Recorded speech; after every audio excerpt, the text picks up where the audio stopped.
Hey everybody, Becca here with video 13.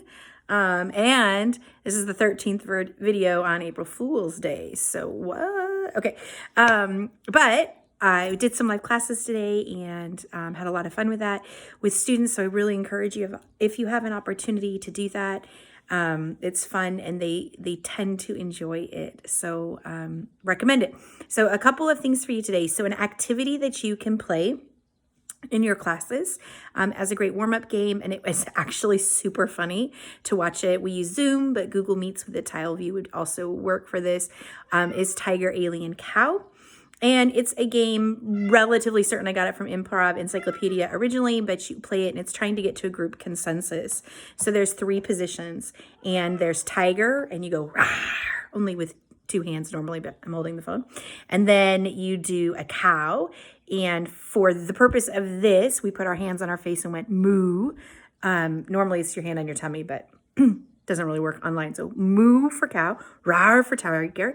And for alien, it's bleep, bleep, bleep, bleep, bleep, bleep, bleep, bleep. So you put your both hands up and do that over your head. So those are the 3 things. And then what you do is you tell the class, the goal is to get everybody to do the same thing on the count of 3. So you go 1, 2, 3, go. And they have to pick one of those 3 things.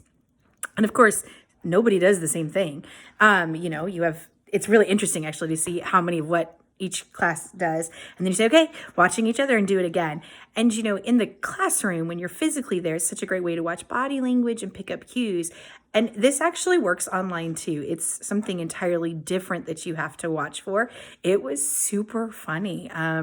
And the kids were cracking up because they all look ridiculous, like in Brady Bunch going like bleep, bleep. And of course I'm out there going, rah, it's just fun. So Tiger, Alien, Cow, great, easy game, recommend it, give it a whirl.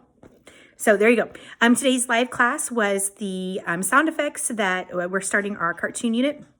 It's the sound effects activity that I talked about. I think that's like way back on video 5 with breakout classes, and that was really fun. Got me thinking about another way to do this. So here's another activity for you. Contentless scenes are great to use in the classroom, right? The scenes that are the blank scenes or open scenes, 1,000 different ways to call them, I guess. But it's like the hi, hello, are you really? Yes. Are you sure? No. Those scenes, right? Where you create the context. Well, that is actually great. If you have Zoom, you can go into breakout rooms. That's really easy to do. And give the kids, I would put 3 or 4 people in a group and give them the contentless scene, in a short contentless scene, maybe 8 lines. You can also set a timer on your breakout room. So if you give them a timer, that puts a little fire under them, keeps them a little motivated. And I would have them do the scene, but I would challenge them with, if I had 4 people in a group, one, an A and a B, so doing the lines, and then 2 people, or if you only have multiples of 3, or you have a group of 3, a third person, creating sound effects for that scene. So they're doing the live sound effects for a scene and then bringing the group back together to perform. So everybody has the same dialogue, but it's always fun with open scenes to see kind of what takes they have on them. And of course, normally that's very done with physical and some with emphasis on words, of course, but having the sounds really create the different things. So I think that would be great. So there you go. Hopefully that's a super fun and easy lesson for you. And as for my quarantine tip for